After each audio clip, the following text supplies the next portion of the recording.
Good afternoon, ladies and gentlemen, boys and girls, and welcome to this very special video presentation about our new musical combo, Dr. Inchiquin's Pet Physical Organ Trio. So the idea of this is a little promotional video where I'll explain to you all what it is we do, what sort of music we play, and hopefully I'll go from this and want to book us for the Christmas party or the New Year celebration, Hanukkah, whatever the celebration you're having is. So I'll tell you a bit more about what we do now in the spirit of full disclosure. I feel these days very important that everything is very honest and open, the dialogue between us. So I have to tell you a bit about the group now. If you're a fan of the funky organ trio sound, Wes Montgomery, and then the great Blue Note recordings, Kenny Burrell and all them fellas, Dr. Lonnie Smith, and the modern lads, Larry Goldings and Pete Bernstein, all those fellas. Well, if you book us for the party, you will be extremely disappointed, as we don't have any of the skills to realise that sort of sound at all. We own some of the instruments, like this guitar here, but we don't know what to do with them to make those sounds emanate from them. We're sort of hamstrung, I would say, at the outset, and there's various reasons for this. One would be that, for instance, here's a piece of music. This is a great piece of music, piece of sheet music, but the music contained within it is a tune called Well You Needn't by the wonderful composer Thelonious Monk. Now, this would be, in theory, a great tune for an organ trio to play and extemporise upon, but unfortunately, we don't understand how to turn this into sound. That's the problem with it. I mean, there's a lot of symbols on the paper. There's a letter there, and it has a symbol after it, a number. I think that's some sort of harmonic relationship to the letter. I'm not sure. As I say, I have no idea how to translate that onto this at all.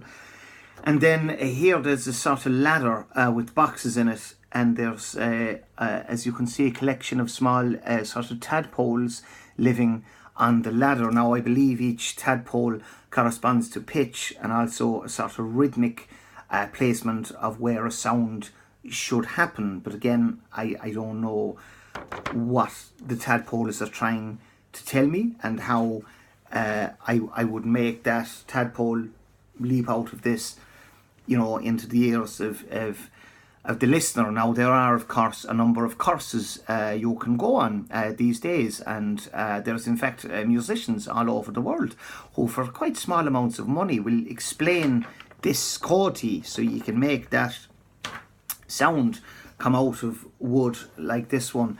And you'd think, being a scientist, I would have a real thirst to sort of crack that code and to get that knowledge. But I don't. I don't have the drive for it. I'm gripped by a sort of, I suppose you call it an ennui.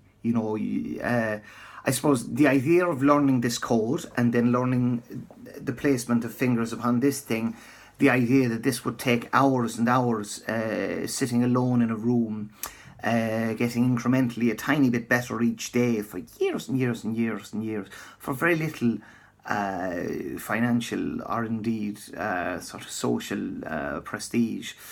I just think, what's the feckin' point? Do you know what I mean? I mean, we're on this rock, spinning round in space, and it all seems to me, in the long term, to be of little use or value. I don't know. I mean, I can see how in the short term it would be a good thing to learn to translate this and to learn how to operate this, and especially when we're giving concerts. In the short term, that would help a lot, as there's a certain amount of confusion and, as I said earlier in the video, disappointment when we're booked for concerts, bewilderment and even sometimes there's legal repercussions, and I've been victim to a couple of assaults as well, when people have have paid quite a lot of money to have us play music. So that would be the first thing to explain to you, that it might not be what you were expecting in the traditional sense of an organ trio, in that it being an accomplished sort of musical group playing a particular repertoire. Now, the second thing, of course, is we don't have a proper organ. Now, Chris, our organ player, Chris Branch, he doesn't have an organ. He has no organ. In fact, he has no organs at all. He had them all removed in an experiment that was, I would say, baffling a bit. Even the surgeon who performed it under duress at gunpoint, admittedly the end of a gun I was holding, he performed the surgery, and he he exclaimed that it was mad, quite mad, but Chris has his own reasons for it. And as we work together at the plant, and obviously are engaged in the group together, I feel a certain amount of loyalty to carry out, or to help him carry out this sort of whim. Now, he's lived organless now for a good, I'd say, 3 years, and he lives a full and productive life. He's a partner and a beautiful small child. And I suppose that maybe is something to say about the resilience of the human spirit. I don't know how it's physically possible, because he has not just internal organs, he has no other organs. He has no eyes, external organs, and reproductive organs. He has no penis, that was removed too. He's a sort of skeleton bound in flesh. So that's, again, another thing. It's very hard for him to actually depress any keys. Not that he knows which keys to depress anyway, which leads further to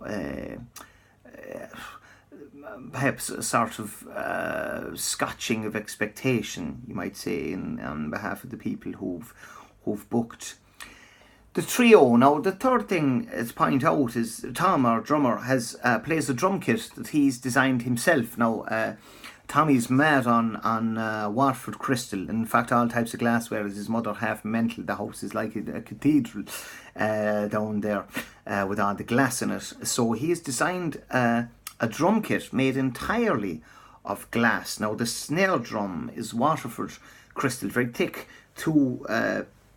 like a traditional snare drum. It's a sort of round, casing, which is made entirely of very thick Waterford crystal, with a thin layer of glass on top of it. And then the floor toms are the same, and the kick drum, the bass drum, is the same thing. The cymbals are very thin sheets of glass, lead-lined, as you would find in a cathedral, sort of similar to stained glass, but without the colouring on them. Now, Thomas has also designed his own drumsticks. He uses two huge, they're sort of clubs, I suppose, made entirely of lead. Huge lead clubs, so heavy he can barely lift them. So we count the first tune off. For instance, if we work this, Well You Needn't by Thelonious Monk, you'd go 1, 2, 1, 2, 3, and then Tom brings down one of the clubs, or both perhaps, smashing into the drum kit, and it explodes everywhere. Shards of very thick, sharp, heavy glass are propelled with huge force into the audience. We did a concert a couple of years ago for a friend's daughter's third birthday, and again, in the interest of full disclosure, were children hurt? The answer would certainly have to be yes. Now, of course, there is a counter. Straight away, I can, imagine people are going with it's very irresponsible sort of behaviour, and I would agree on the one hand it is. The counter argument to that is that life is full of pain and unexpected moments when suddenly we're going along fine in life, and then we're plunged into terror and acute, sometimes physical pain or discomfort, or emotional distress that we weren't expecting when we woke up that morning. So arguably, perhaps we're doing a favour bringing that into a room full of children's lives very early on. That's certainly an argument, and one that the judge said was inadmissible and lunatic in its reasoning, and that's certainly hard to argue against in the cold light of day, with an ambulance crew standing by and people, screaming, what were you thinking, and what's, you're mad to do these things, and you have no business behaving in this way, which again is something to take into consideration if you're going to book the trio. So now that's the third point, and I would say, to be honest, again, ladies and gentlemen, I think it's very important these days that we are honest with each other, all of us, and that there's a sort of nakedness to these sort of discourses between people.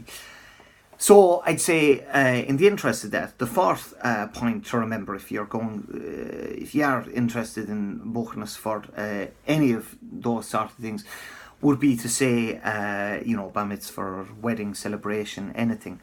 Really important point, this last one to remember, is we're not professional musicians. We're not even amateur musicians. We're chemists.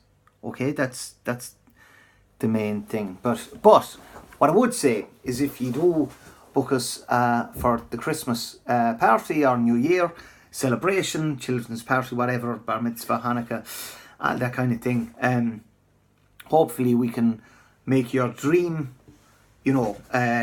really come